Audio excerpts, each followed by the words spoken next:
నమస్తే, నేను మధు. ఆంధ్రప్రదేశ్లో కొత్త పాలసీలు తెర మీదకి వస్తున్నాయి. అయితే ఇప్పుడు బాబు గారు సరికొత్తగా పాపులేషన్ పాలసీ అనే విషయాన్ని మాత్రం ఎక్కువగా వినిపించేలా చేస్తున్నారు. అసలు ఎందుకు ఈ అంశాన్ని తీసుకున్నారు? మరి ఈ అంశం ఎప్పటి నుంచి కార్యాచరణకి సిద్ధంగా ఉంటుంది? మరి ఈ రోజు మనం తెలుసుకుందాం. ప్రస్తుతం మనతో పాటు ఉన్నారు సీనియర్ జర్నలిస్ట్ సిఎస్ రావు గారు. వారిని అడిగి మరిన్ని విషయాలను తెలుసుకుందాం. నమస్కారం సార్. సార్, బాబు గారు సరికొత్తగా ఆలోచిస్తున్నారని చెప్పుకోవచ్చు. ఎందుకంటే ఇప్పుడు పాపులేషన్ పాలసీ అంటున్నారు. మరి అది ఎప్పటి నుంచి ఆచరణలోకి రావచ్చు సార్? ఎందుకు ఈ అంశాన్ని తెర మీదకి తెస్తున్నారు? ఇప్పుడు ఆయన చెప్పేది ఇప్పుడు ప్రజెంట్ అయితే చాలా మంది నవ్వుకునేలాగా ఉంది కదా, కానీ అది సీరియస్ ఇష్యూ. చంద్రబాబు నాయుడు గారు ఎప్పుడు ఏది చెప్పినా కానీ అది అందరూ ఈయనేంది ఇలా చెప్తున్నారు, ఆయన మైండ్ పనిచేస్తున్నా లేదా ఇట్లా మాట్లాడుతుంటారు. ఎందుకంటే భారతదేశంలో ఆల్రెడీ పాపులేషన్ ఎక్కువగానే ఆయనకు తెలుసు, సీరియస్నెస్ తెలుసు. రాబోయే రోజుల్లో పరిస్థితి ఏంటి అనేది ఆయనకు అవగాహన ఉంటుంది కాబట్టి ముందు చూపితే ఆయన అలర్ట్ చేసే ప్రయత్నం చేస్తూ ఉంటారు. మన కళ్ళతోటి మనం ఎక్స్పీరియన్స్ చేసేదాకా ఎవరు నమ్మరు. ఒకప్పుడు అమెరికా పోయినటువంటి వాళ్ళు వచ్చినప్పుడు, అంటే నేను చిన్నప్పుడు చదువుకునే రోజులు స్కూల్ డేస్లో అట్ట మేము వాటర్ బాటిల్ కొనుక్కుంటాము, ఈ వాటర్ తాగమనేవాళ్ళు. చాలా ఎక్స్ట్రా పోతున్నాడు ఇతను, వాటర్ కొనుక్కునేది అని ఫీలింగ్ ఉండేది. కానీ ఇవాళ మనం వాటర్ కొనుక్కుంటున్నాం కదా. సో కాబట్టి అలానే చంద్రబాబు నాయుడు గారు ఇప్పుడు ఏం చెప్తున్నారు, మీరు పిల్లల్ని కానండి అని అంటున్నారు. అదే కదా, ఒకప్పుడు ఇద్దరు ముద్దు ఒకరు చాలు అనే నినాదాలు ఇట్లాంటివి చాలా పెట్టాం. కానీ ఇప్పుడు అట్ట కాదు, ముగ్గురు కావాలి, కనీసం ముగ్గురు నలుగురిని కానండి అని చెప్పి ఆయన చెప్తున్నారు. దానికి కారణం ఏంటి అని అంటే, ఆల్రెడీ ప్రపంచవ్యాప్తంగా ఎలాంటి సిచ్యువేషన్స్ ఉన్నాయి, ఆంధ్రప్రదేశ్కి ఎలాంటి సిచ్యువేషన్స్ రాబోయే రోజుల్లో రాబోతున్నాయి అనేది ఆయన అంచనా వేసి చెప్తున్నారు. ఇప్పుడు ఆయన చెప్తుంటే ఇది అవసరమా, ఈయన చెప్పాల్సిన అవసరం ఉందా, ఈయన చెప్తే ఎవరుంటారు, ఇట్లాంటివి మాట్లాడుతున్నారు. సేమ్ ఆయన ఎప్పుడు ఏది చెప్పినా ఇలాంటి విమర్శలు వస్తాయి, ఆరోపణలు వస్తాయి ఆయన మీద. అప్పుడు కంప్యూటర్స్ గురించి, సాఫ్ట్వేర్ గురించి చెప్పినప్పుడు కూడా 90s ఆయన 99లో ఆయన సీఎం రెండోసారి అయిన తర్వాత అప్పుడు కూడా కంప్యూటర్ కూడి పెడుతుందా అన్నారు. ఈయన పిచ్చి తుగ్లక్కు ఇవన్నీ చాలా మాట్లాడారు. చివరికి ఏమైందో మనం చూసాం 25 సంవత్సరాల తర్వాత. ఇప్పుడు కూడా ఆయన చెప్తుంది సీరియస్గా విని అర్థం చేసుకుంటే దాంట్లో ఉండేటువంటి పరమార్థం ఏంటి అనేది అర్థమవుతుంది. ఆయనతోటి ట్రావెల్ అయ్యి ఒక 20 సంవత్సరాలు ముందుకు పోయి మీకు కనుక అంత కెపాసిటీ ఉండి ఆలోచించగలిగితే అర్థమవుతుంది ఆయన చెప్పేది. కానీ అంత కెపాసిటీ ఎవరికి ఉంటుంది, ఎవరికి దాదాపు ఉండదు. ఇవి ఆయన చెప్తున్నారు. ఆయన ఏం చెప్తున్నారు, ఇప్పుడు ప్రపంచవ్యాప్తంగా ఉండేటువంటి సిచ్యువేషన్స్లో మీ పిల్లలు పుట్టడం అనేది, సంతాన సాఫల్యం అనేది తగ్గిపోతుంది, రేషియో తగ్గిపోతుంది, అంటే రేట్ తగ్గిపోతుంది. మామూలుగా అయితే జనరల్గా ఏంటంటే టీఆర్ఎఫ్ రేట్ అంటారు, ఫెర్టిలిటీ రేటు, అది 2.1 ఉండాలి. ఈ 2.1 కాస్త ఇప్పుడు తగ్గిపోయింది, అన్ని దేశాల్లో తగ్గిపోయింది. ఈవెన్ జపాన్లో తగ్గిపోయింది, దక్షిణ కొరియాలో తగ్గిపోయింది, అమెరికాలో తగ్గిపోయింది, చైనాలో తగ్గిపోయింది. ఆ దేశాలు ఇప్పుడు అనేక ఆఫర్స్ ఇస్తున్నాయి, మీరు పిల్లల్ని కనండి అని. ఇప్పుడు మన దేశంలో, భారతదేశంలో తగ్గిపోయింది. భారతదేశంలో కూడా 2.1 ఉండాల్సినటువంటి టీఆర్ఎఫ్ రేటు, ఫెర్టిలిటీ రేటు, ఇప్పుడు అది కాస్త 1.8 అలా వచ్చింది. ఆంధ్రప్రదేశ్కి వచ్చేటప్పటికి ఇంకా డేంజర్ సిచ్యువేషన్లో ఉంది, 1.5కి వచ్చింది. మామూలుగా అయితే అంతకుముందు ఎంత ఉండేది, 3 ఉండేది.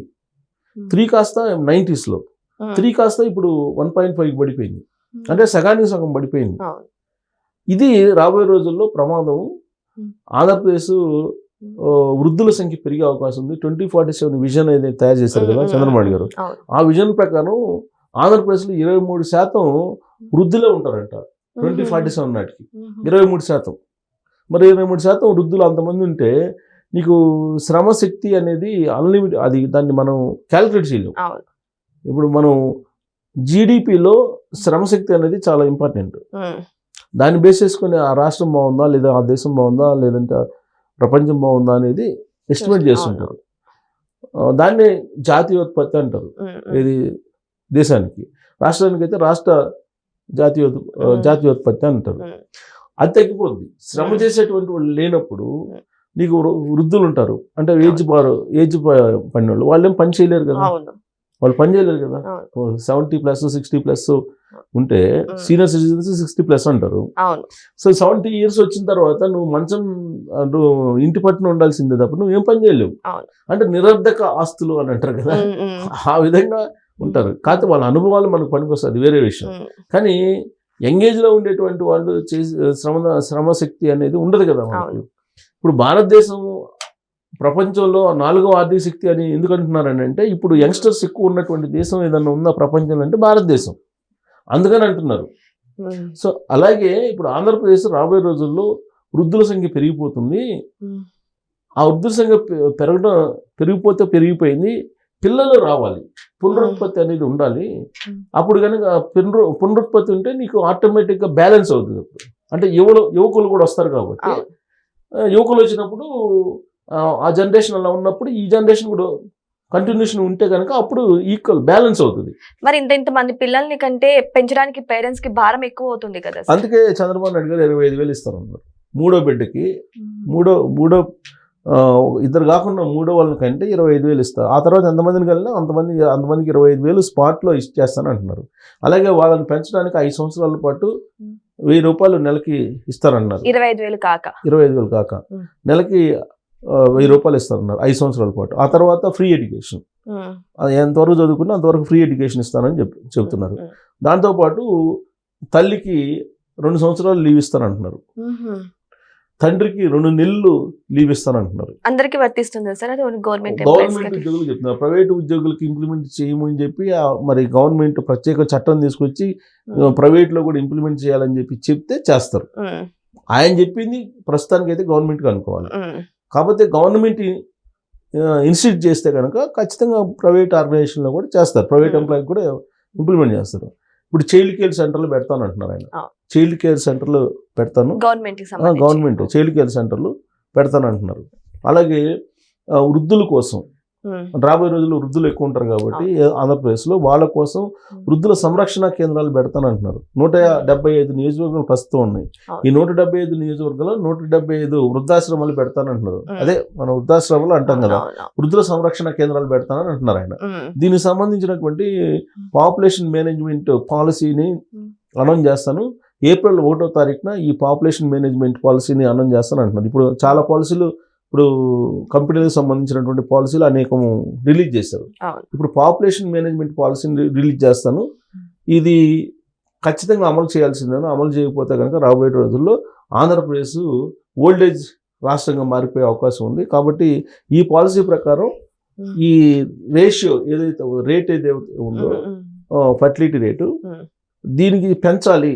అంటే పిల్లలు పుట్టేటువంటి వాళ్ళ సంఖ్యను పెంచాలి, దాన్ని కనీసం ఒక 3% తీసుకెళ్ళాలి, 3కి తీసుకెళ్ళాలి అనేది ఆయన ఆలోచన.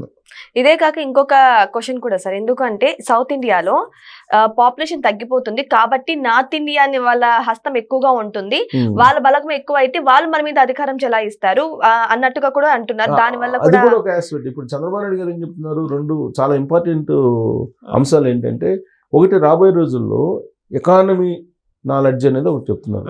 నాలెడ్జ్ ఎకానమీ అంటారు దాన్ని. నాలెడ్జ్ ఎకానమీ నాలెడ్జ్ కాదు, నాలెడ్జ్ ఎకానమీ అంటున్నారు. అంటే మీకు నాలెడ్జ్ ఉంటే చాలు, ఆటోమేటిక్గా మీరు ఫైనాన్షియల్గా స్థిరంగా ఉన్నట్టే. నాలెడ్జ్ ఎకానమీ రాబోయే రోజుల్లో మిగిలేది నాలెడ్జ్ ఎకానమీ అని చెప్తున్నారు ఆయన. అంటే మీకు ఆస్తులు పాస్తులు ఇవి కాదు, నాలెడ్జ్ ఉండాలి, నాలెడ్జ్ పెంచుకోవాలి, అందుకే ఏ వైపు మీరు పరిగెట్టండి అని చెప్తున్నాడు ఆయన. అదొకటి. దాంతోపాటు ఆయన ఇప్పుడు లేటెస్ట్ చెప్తుంది ఏంటంటే, మీకు సంపద మీది ఎంత పెద్ద కుటుంబము అనేది పిల్లల సంఖ్యను బట్టి చెప్పేటువంటి రోజులు వస్తాయని చెప్తున్నారు. ఇది ఒకప్పుడు ఉండేది. ఆ పెద్ద కుటుంబం అంటే పెద్ద కుటుంబం, చిన్న కుటుంబం అంటే లెక్క ఎలా ఉండేదంటే, అప్పుడు ఒక 10 మంది ఉంటే పెద్ద కుటుంబం, ఒక 2-3 ఉంటే చిన్న కుటుంబం అనే లెక్క ఉండేది. అప్పుడు పిల్లలు ఎంతమంది ఉంటే అంత పెద్ద కుటుంబం కింద భావించేవాళ్ళు ఒక 30-40 సంవత్సరాల క్రితం, ఒక 40-50 సంవత్సరాల క్రితం. ఇప్పుడు మళ్ళీ అది రాబోతుందని చెప్పి చంద్రబాబు గారు చెప్తున్నారు. అంటే మీరు పెద్ద కుటుంబం నుంచి వచ్చారా, చిన్న కుటుంబం నుంచి వచ్చారా అనేది క్యాలిక్యులేషన్ 2 అంశాల మీద ఆధారపడి ఉంటుందని చెప్తున్నారు 2047కి.